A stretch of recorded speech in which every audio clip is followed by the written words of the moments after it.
Hello, everyone. Thank you for your patience. Forget Brexit. We're a global movement, and we are very pleased to be connecting with all our European friends, and we will continue to connect with all of our European friends. So thank you for joining us. So I'm just going to introduce Sam Dick, who's Director of Campaigns, Policy and Research for the Campaign to End Loneliness, who's going to chair this discussion. Over to you, Sam. Thank you, Janet. When Janet said she was going to start by a joke, I was worried you were going to compare me to Theresa May and the Brexit negotiations, but thankfully not. It will go much better than that. At the campaign, I'm Director of Campaigns, and over the last year, particularly since the Minister for Loneliness has been announced, we've seen a real increase in interest from around the world in what is happening in the United Kingdom, but often particularly England.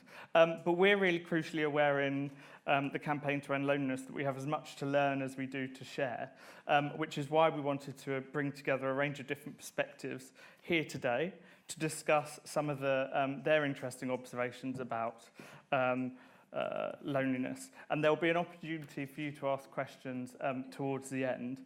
But before we do that, I just wanted to invite everyone to introduce themselves and where they're from and their particular interest in loneliness and why they're here today. And hopefully no more mentions of Brexit. No, that's it. Okay, not prepared for that subject.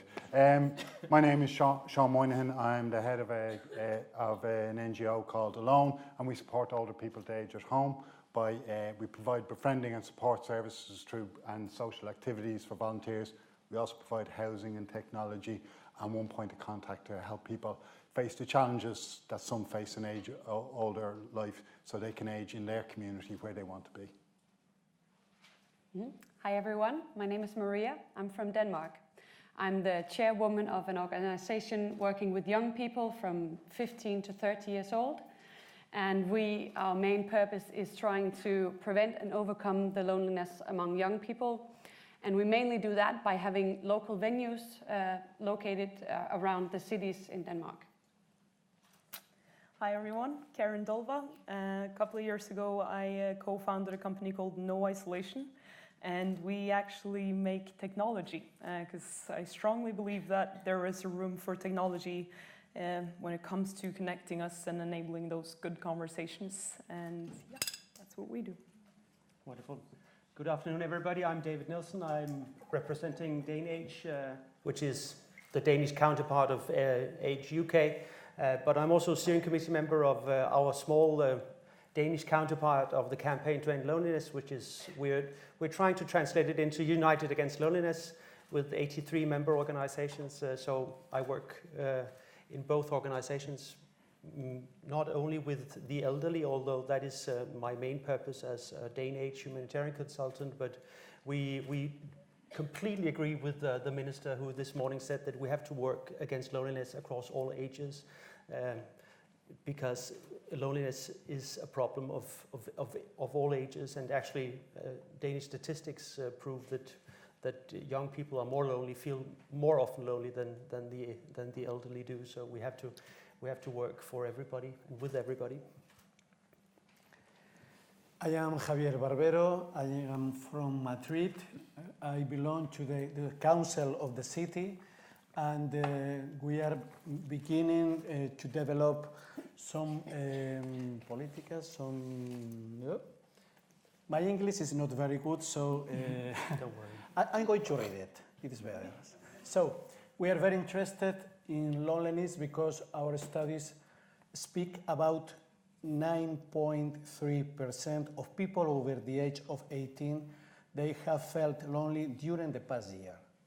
So we have two experiences at this moment. The first in November, from 21st to 23rd, we are going to begin the International Forum on Loneliness, Health and Care Services, and as well 2 pilot projects on the prevention of loneliness, whose objectives are not only prevent and as well improve the well-being of those affected by this situation. For us, it's important, above all, frame the causes of this experience, because it's not only impersonal factors, as is often the case, blaming and holding the responsibility in the person that suffers, and we want to show the influence of the social determinants such as the gradual aging of the population, the weakness of family and social ties, the increase of individualism, the rise in one-person households, the gentrification that affects many neighborhoods, and so on. And after my friend will tell you other things, but I want to end only to say one thing. For us, the project seeks to create strong and cohesive communities in our city neighborhoods that prioritize the support of sustaining life through care tasks, the reproductive life that sometimes in our society is in contradiction with the productive life. And only one sentence to say the deep of our approach. Against loneliness, we think that community is a right. I like community is a right. All the strength has to be to reinforce really the community. Sorry, the English.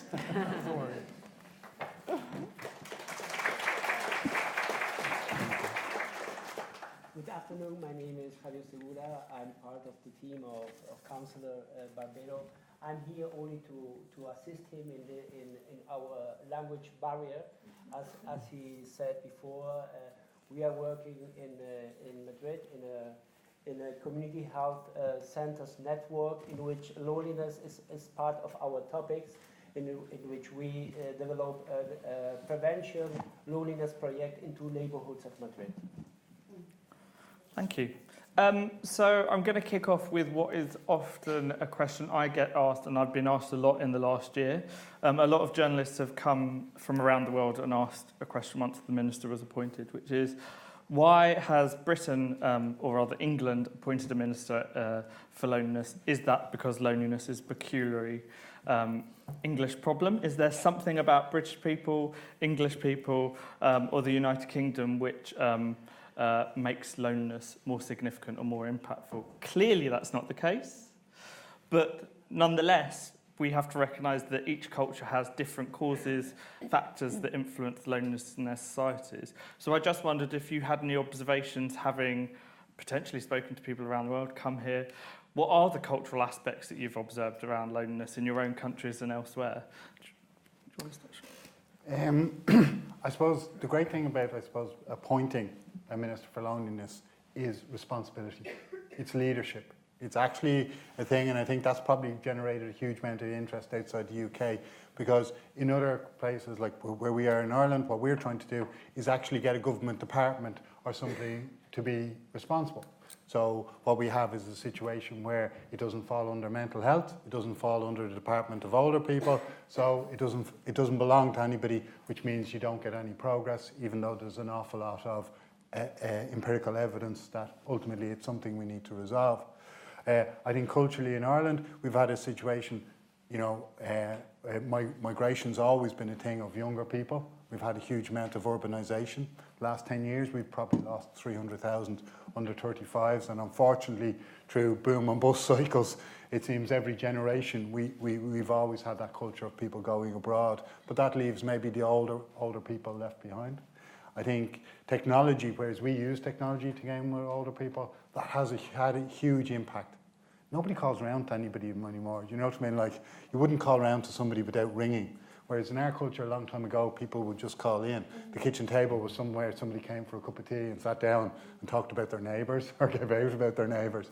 And all of these places have disappeared. And then banks have closed, probably same as things, post offices. And then urbanisation, where the jobs are. So ultimately is we've got, in a lot of rural places, we've got a lot of an ageing population. So the community has fractured an awful lot. People have lost confidence around volunteering. So in some ways, as an organisation and we also host around 60 smaller community groups. We're trying to reimagine that community, regain the confidence of reaching out to each other and sort of tap back into the culture of communications, of conversation that we had that somehow just got lost by a modern society, but ultimately we still know how to do. And we were having an interesting conversation last night about London, how London's changed and how Copenhagen's changed and how just the geography of Denmark means that people have moved around quite a lot. Alongside that, what else in Denmark is having an impact on loneliness as you see it today? As David also said in the beginning, our focus in Denmark right now is very much the young people. Our research tells us that it's the young people that feel most lonely, and we are very much talking about this performance society that we see today. We expect that all of our young people have many friends, they get many likes on Facebook, they all look very good, they know how to take the right pictures of their breakfast and put it up on Instagram, and they need to get good grades, and in this I don't know what you call it, it's like a chase or a hunt for the perfect life. We forget the communities, we forget each other, we forget sitting down, having a real conversation. And what we see, especially in Friend to One, is that a lot of the young people, they lack social skills. So in all of this effort to be perfect, to be the best individual that you can be, we forget to train, we don't have the opportunity to train our social skills. So I think that we have an entire society filled with young people and maybe also children. It's not an area I would go into, but that lack social skills, and it makes it even harder for them to interact with other people, because that's what you need in good relationships. Yeah. And you're from Norway, no isolation set up from Norway, I assume. But one assumes it could have been set up anywhere. But is there anything that drove you to find this solution based upon what was going on in Norway? No, I think I've studied computer science, so that's my background, and in that something called UX, which is user experience, and what you learn is that you as a designer, you have all the power in the world over the technology that you develop. And I think both my co-founders and I saw very clearly over several years that social media isn't social.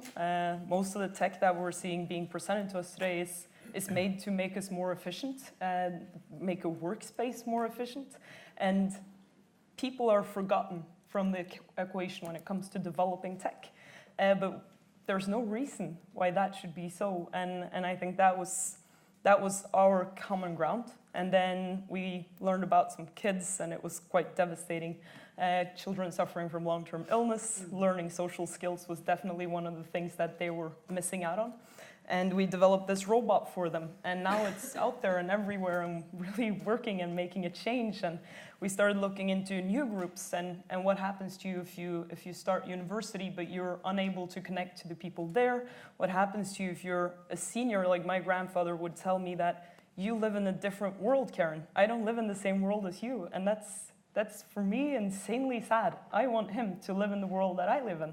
And we developed then this computer for him where he gets to take part in the technology revolution that has happened, but on his terms, without having to go a course and everything. And I think my number one message today is that don't look at Facebook as technology. Facebook is one service, and it's not representative for the entire tech space. And I'm assuming that Denmark has a similar ageing population like the UK and many Western countries. Absolutely, yes, we do. And what impact is that happening? Because obviously your background is... we tend, and we insist in DaneAge to say that, I mean, loneliness doesn't come with age. It comes with, to some extent, with problems that are related to age, because health issue is, again, across all age groups is very important. I mean, 60% of all people suffering from severe loneliness in Denmark have at least two chronic diseases. and 40% of them have some kind of mental illness. And so this is not something that comes necessarily with a certain age.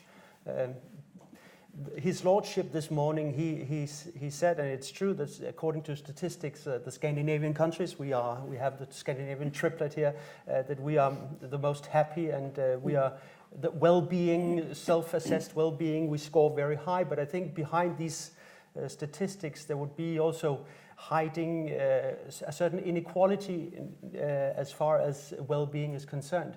I think that it would be a fair assumption to say that maybe 80% of the Danish population live very rich and happy lives, but then we have maybe about 20% of the population who doesn't, to different degrees. But we have also happiness and social exclusion, even in a welfare state like Denmark, and we have people with health issues who are pushed away. So we take care of them financially, so nobody is starving and nobody is begging on the streets. But their real well-being, their being part of the community, of the society, being able to contribute with all that they have to contribute with, irrespective of their illness or with their handicaps or whatever they have. It's a different story, and we only, but this is something that goes across the board in all Western countries, that we tend to measure everything with financial indicators. I mean, economic growth, and we talk about austerity and severity, and it's all about financial cutbacks. But we don't have a financial budget on happiness. We don't measure it, and we don't have an environmental budget either. So we should not be thinking about loneliness as something that comes with age, but something that comes with other problems usually. Loneliness is very rarely the only problem that a person suffering from severe loneliness fights with. It can be a lot of other things: unemployment, feeling left out in the school, having impairments, having a loss of hearing, for example. I mean, this silent disco is reality for maybe 200,000 elderly every day, and it's not just going to a disco and seeing people dancing, but they can't take part in a conversation with more than 3 people because they can't hear. So I mean, there are lots of different issues that you have to address if you want to really get rid of severe loneliness. And before I move on to our Southern European friends, did you want to echo that? No, I thought it was super interesting about how happy we are in Scandinavia.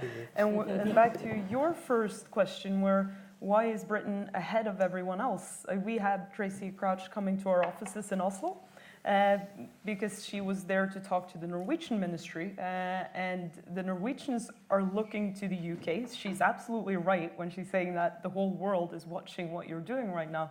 But I think, and I don't have the research to back me up on this, but what I've seen over the year that we've been present in the UK is that you talk a lot more about mental health. It seems like you have been doing that for years and years. So it's okay to voice the whole mental health issue. We've barely started talking about that in Norway. And I think you have to start there and then work your way towards the separate issues. But yeah, I think UK is definitely ahead of the rest of the world when it comes to. And one of the things I've actually heard in interviews is that there is something about Northern Europe that is particularly cold, not just climatically, but in terms of our relationships with each other. And that's an assumption that somehow loneliness doesn't affect Southern European countries. Clearly that's not the case, but what would you say to those that might suggest that somehow it's not an issue that's affecting Southern European countries like Spain? First of all, I think that we are not so different, no? The south and the north. And Madrid, it's a big city and has also the problem from all the big cities. That means that we have an aging process. We have also the problem that the former social ties in our family is not exactly the same. This idea of the Mediterranean family as a tool to social connectedness is not the same as in the past. So we have to to reprogram all our policies. In this case, as you know, we are crossing a very heavy financial and social crisis during the last 10 years that had the very negative aspect as the normal daily life of the people are harsher. There are new forms of isolation, of social isolation. That means people who are getting unemployed. That is also one sense of loneliness. I don't know, single mother families, people with migrants that have lost their jobs. So loneliness, it's part of also of our political and social situation. But what we experience is during this last 10 years, from 2008 to here, we have also lived some kind of a new social connectiveness. No, there has been different political and more political. I mean, it's better to say social solidarity. No, for instance, we had a big problem of eviction. People who lost their homes because they couldn't pay the mortgage.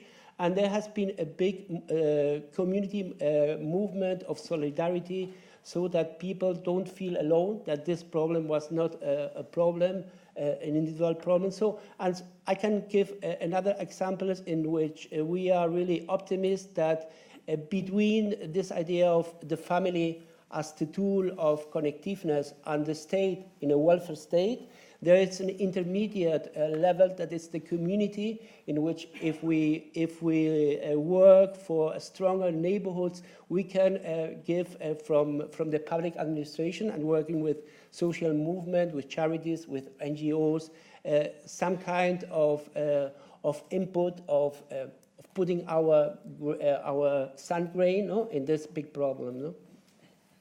And you all come from different types of organisation that do slightly different things, whether it's a local government or NGOs or a tech startup.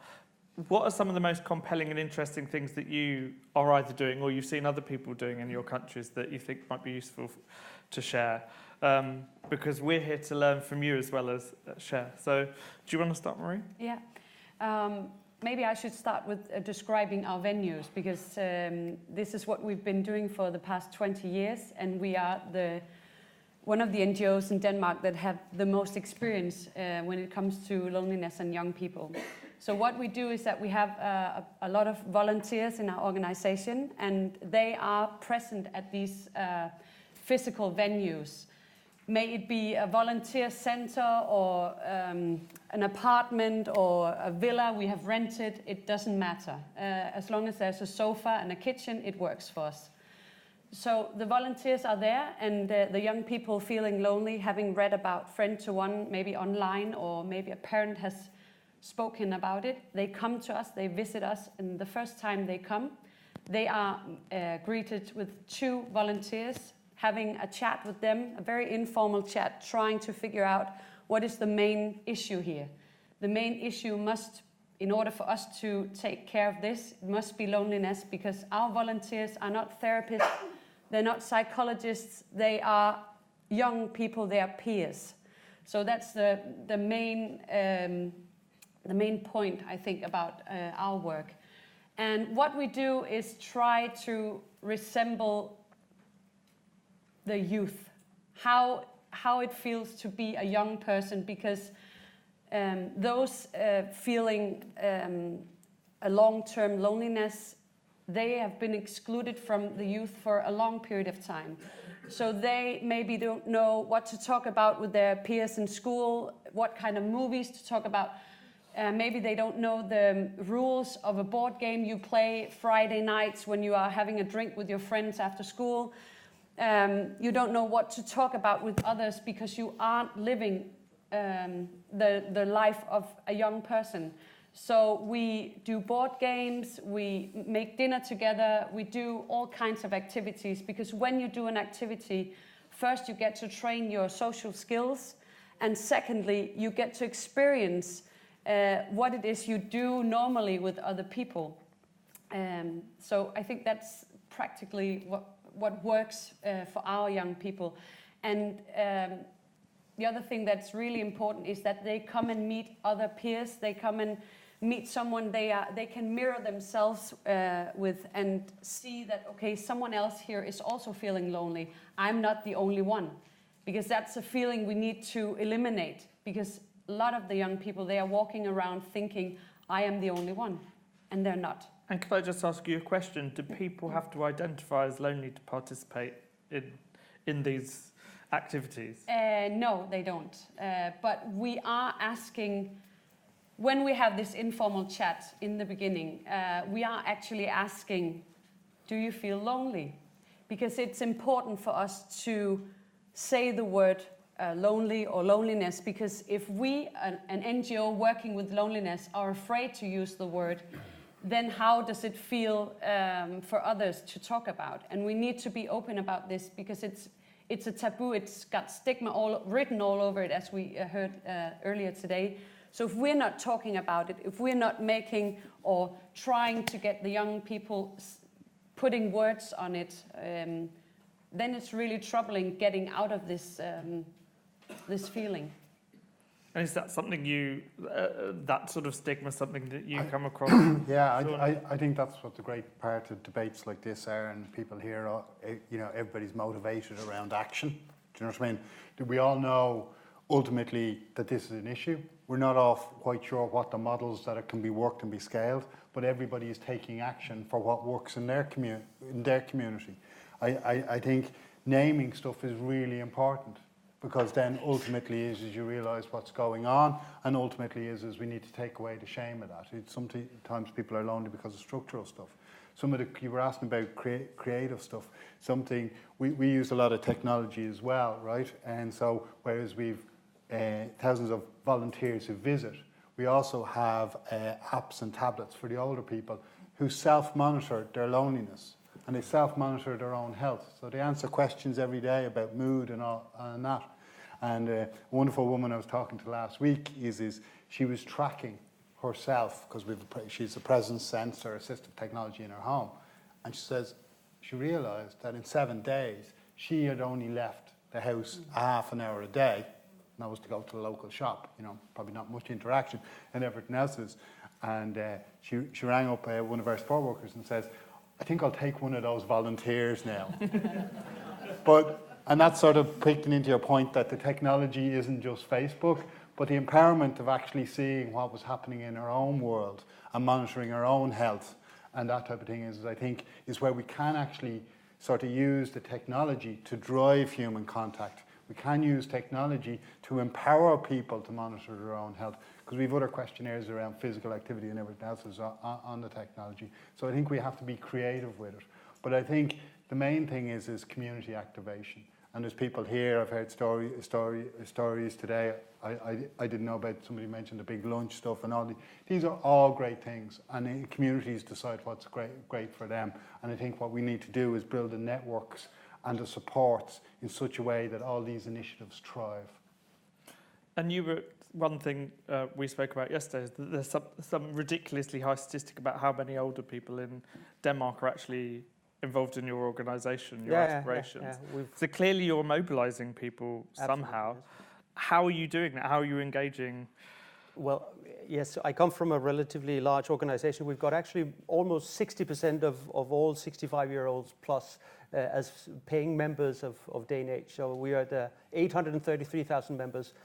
This gives us, of course, a lot of backing from the elderly, but also a lot of resources that we can put into all our different activities and projects and services and whatever. We have more than 19,000 volunteers offering all kinds of services, from befriending to organizing trips and physical exercise and what have you. But at the same time, we've realized that this is very helpful, and we think that we play a role in preventing loneliness, because we offer a lot of possibilities of actually connecting in wherever you live in Denmark. But on the other hand, we can see that statistics, we are not at 0% loneliness. Even in our age group, we are at 5%. And this is why one of the reasons why we took the initiative of founding the Danish campaign to end loneliness, this United Against Loneliness, 4 years ago, because we think we have to work more together. And we have to, as you said, maybe try to change neighborhoods and communities by working together concretely, not just by all joining the same campaign or the same movement, but also on the level of concrete interventions work together.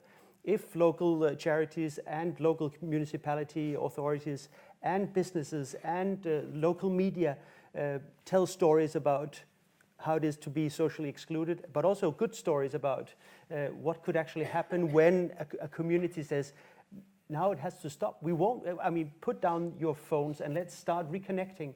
And this is why we're trying to put together now interventions where we work together, following the collective impact, should we say, the strategy, the project, the way of doing social innovation, especially in North America. They have this wonderful one-liner, which is blame your success on others. So often, even in social interventions, we also see each other to some extent, or we are considered as competitors. So it's public authorities against the civil society, which criticizes government, and local businesses, of course, they only think about money. But what happens if we actually start working together?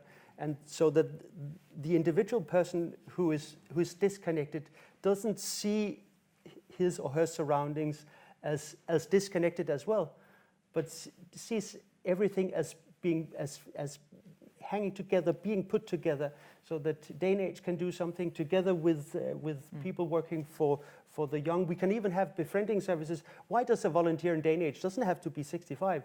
She can be 25, and young people visiting elderly who cannot get out of their homes is a huge success. And we have all of kinds of other ideas where we try to put our forces together instead of working in these different compartments, which really doesn't help solving the problem, because we have to have changes on the systemic on societal level, not just on the individual level.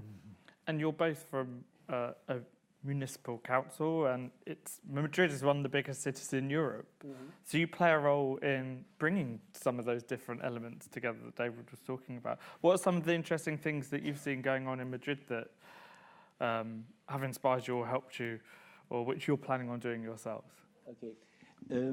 I think our focus is very similar that the ones that David has presented now. No? We are a public administration. We have our public services. One of the first problems to tackle with loneliness is to put together different services that have different cultures, like the community health centers not always have the same collaboration with the social services, with the educational services. So the first step is to put together different public services in the order to work together in this target to prevent loneliness. The second one is this idea of hybridation. No? We call it hybridation. That means that a part of the public services, also in Madrid, there is many charities, many ONGs, very social movements, as I told before. Maybe we don't have this big tradition of charities like in England, but there is a growing, strong third sector in Madrid.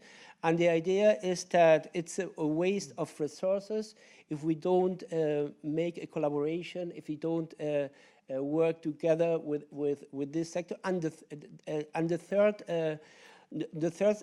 tactic, if you want to say this, is to make all the projects very participatory. You know, that means that the neighborhoods they have their own neighborhoods association, their own neighborhoods organization, and we don't want to arrive there like a parachute, no? And telling the people what they have to how they should organize in their daily life. So it's very important for us to make an alliance, what we call local radars. That means, for instance, groceries, chemists, booksellers of the kiosk that can be able to identify people that feel this loneliness and can put in this kind of link with even the local resources that exist, but many of these people don't even know this possibility of connecting local resources with the problem of the loneliness, no? I think I will open up to some questions from the audience if you want to ask them. Who's got the microphone? No one here. Well, that's useful. Oh, Fiona is getting... Janet has the microphone. Who wants to ask a question of any or all of our panel members, or learn more about some of the work they're doing? Anyone? Oh, there you go. Hi, my name's Ros Davies and I come from the Good Things Foundation, which is a social change organisation that uses digital to support people who are both socially and digitally excluded to go online and use digital in a way that improves their lives. And what I've noticed, we're quite new to this arena, so it's been really interesting for me to come here and to see the lack of talk about digital and the sort of sometimes simplistic sort of comments around digital, because I think it is a very complex issue. It does in some ways cause loneliness, and in some ways it makes it more complicated, in some ways helps.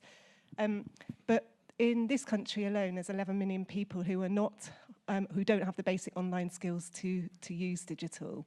And we know the characteristics of those people, and in looking at the characteristics of people who are lonely, they're very similar. So I think there's something that's compounding, and what I think earlier Tracy from the Eden Project was talking about, the other issues that relate to loneliness, mental health, poverty, inequality, language, and just disability is another one. So I would love to hear more from the panel around how we can tackle that double issue together, and more about the kind of technology that you might be using as well. So some more examples, maybe also from the rest of the audience. Yeah, I'd love to start this one. Yeah, no, I think the first thing you mentioned is the complexity where I feel that is lacking from almost all the discussions that I end up having. For me, technology is this entire ecosystem just as complex as the physical world that we live in. And instead of bringing up the bad examples of where it doesn't work, we should find those amazing examples where a Facebook group did work, and where a Skype with someone in Canada was just like being in the same room. And then in mapping out all of these things, we can start building on it, and we can start. I cannot understand why anyone with a disability today should be less likely of going out and being social than anyone without a disability, because we have the tech that can bridge that gap. And we can design our way from the specific need and to the specific solution. So I think we're all living under this tech umbrella where we're forced to use generic tools, and we all have the same smartphone, and it's horrible.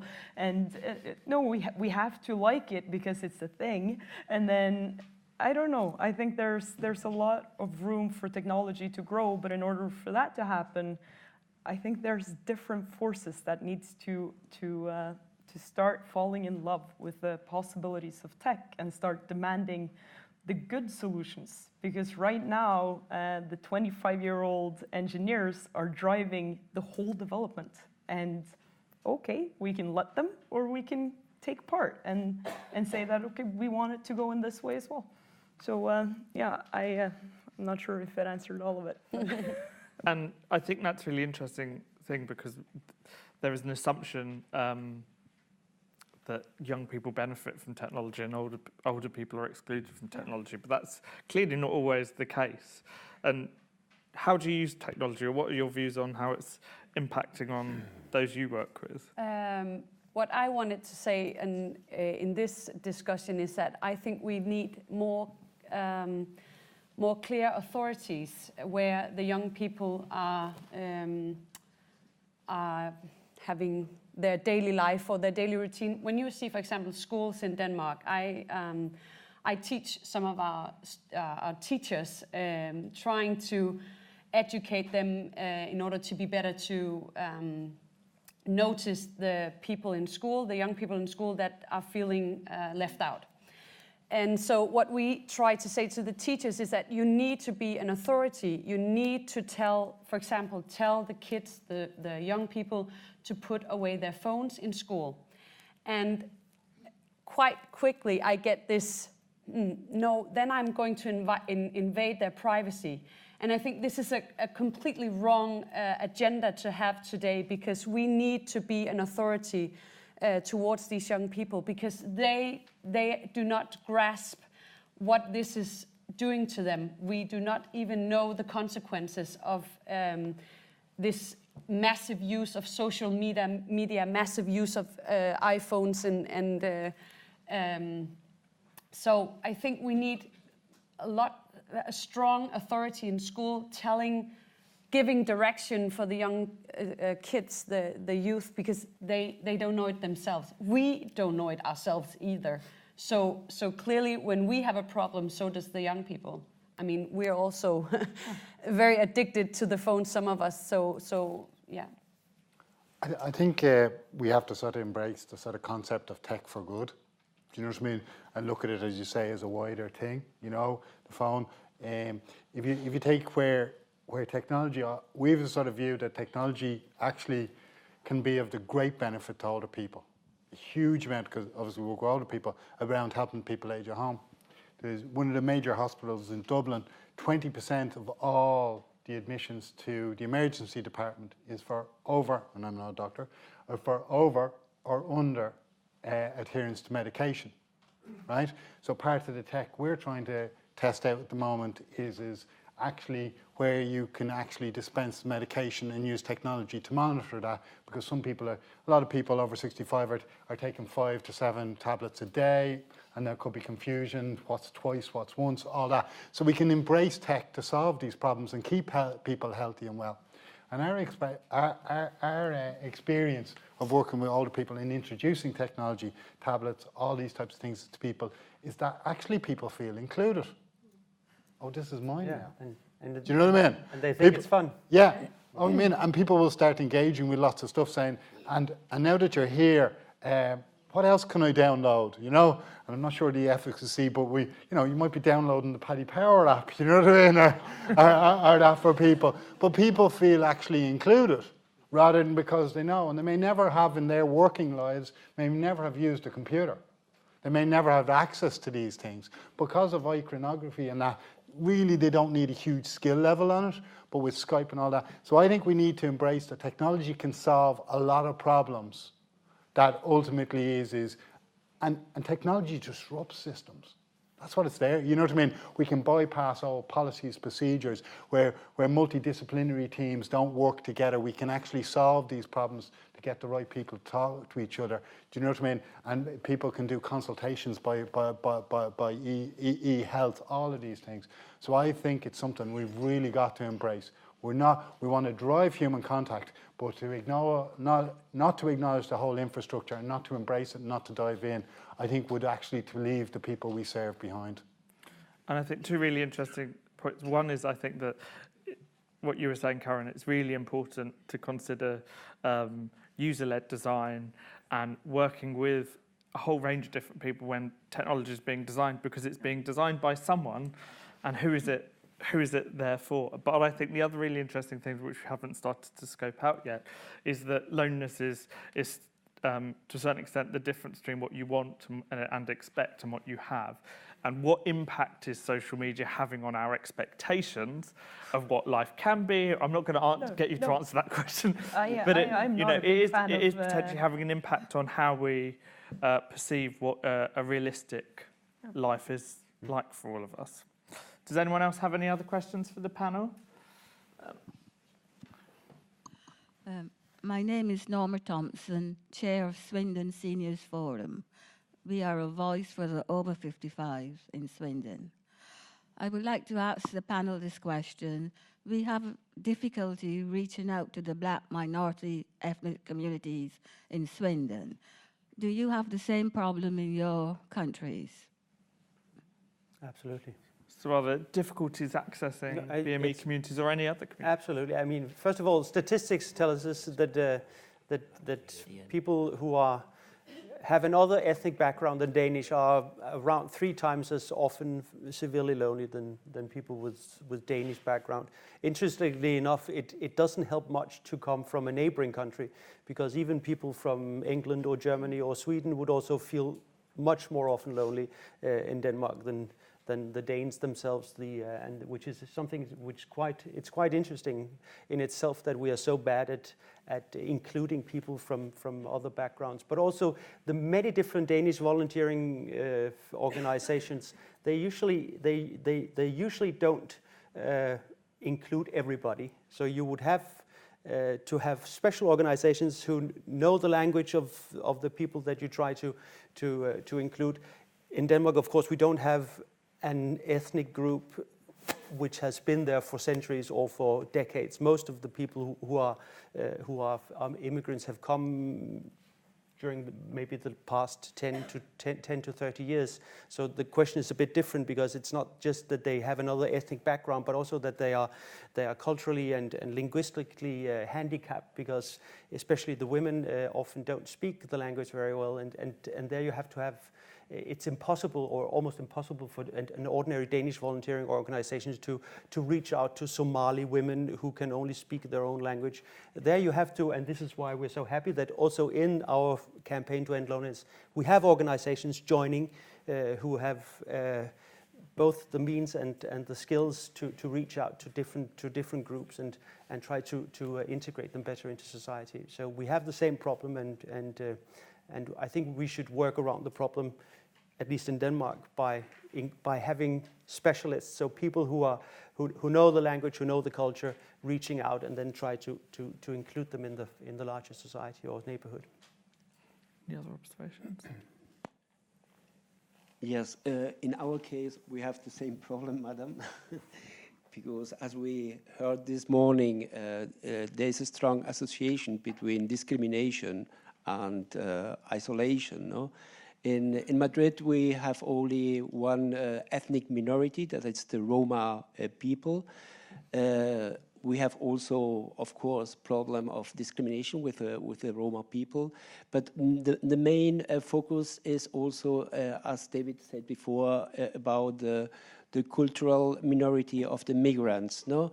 The main migrants come from Latin America, so the language barrier is not a problem, but there is a discrimination dynamics, and mainly the main minority that has problem of loneliness is the minority that comes from North Africa, from Morocco, and also from the sub-Saharan region, in which this very first step, when they arrive to our city, before they have their own social network, there is a very risky period in which loneliness, it's one of the problems that we have to tackle very hard.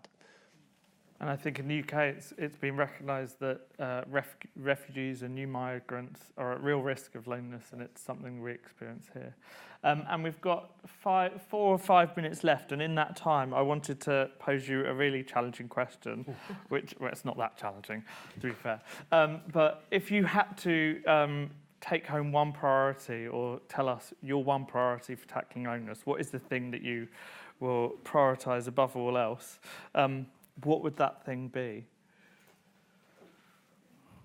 You first. Oh yeah, thanks for that. Thanks. I think it is to me.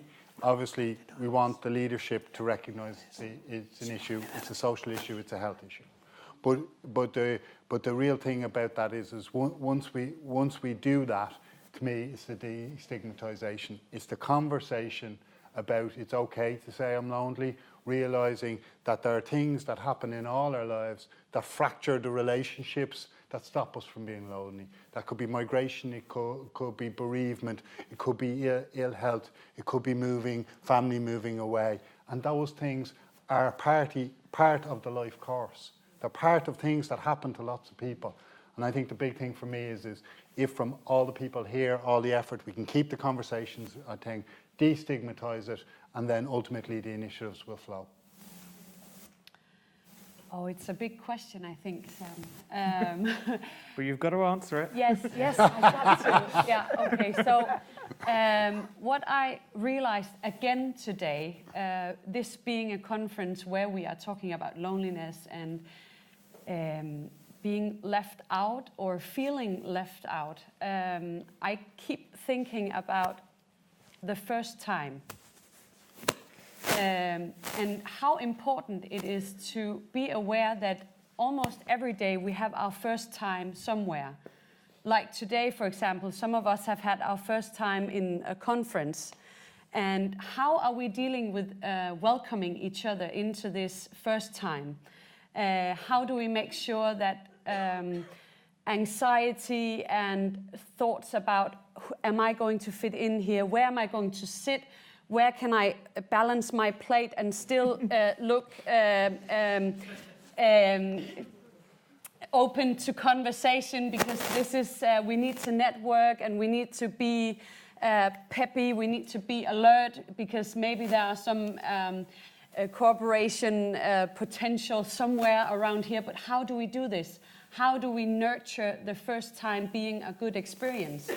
And I just want to say one thing about this, that you need to take home and remember every time you sit in a circle or somewhere with other people, if you take the last chair, please bring in another chair.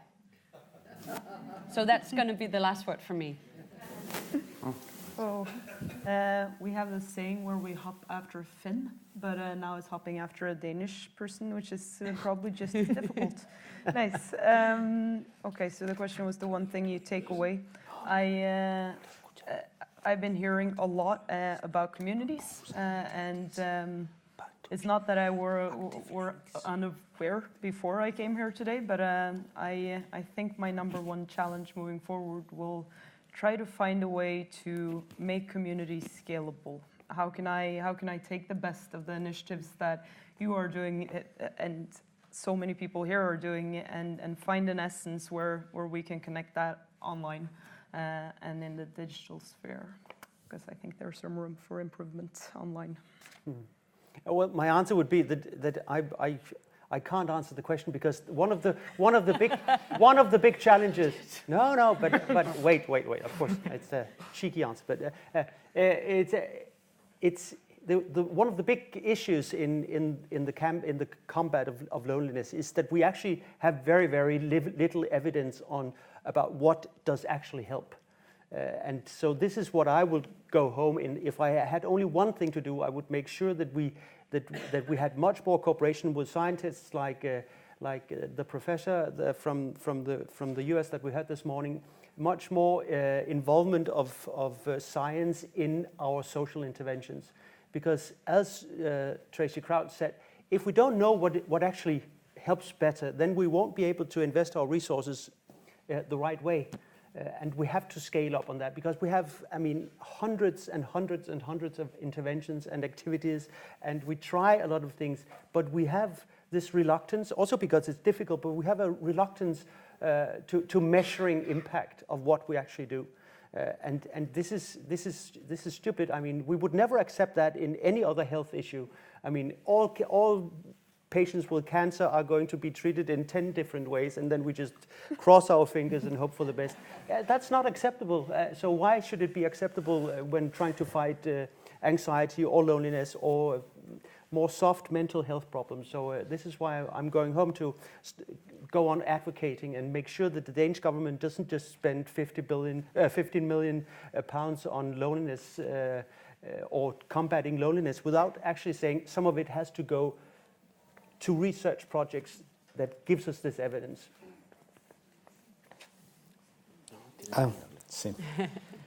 Well, like my Danish friend, more or less, I think no. Come on, meet you. Yes. The important really is not to propose activities, but generate active and true links. Exactly, bravo. I think this is very important. Like he and I, we have generate this afternoon. No? True, absolutely. And on that note. I just wanted to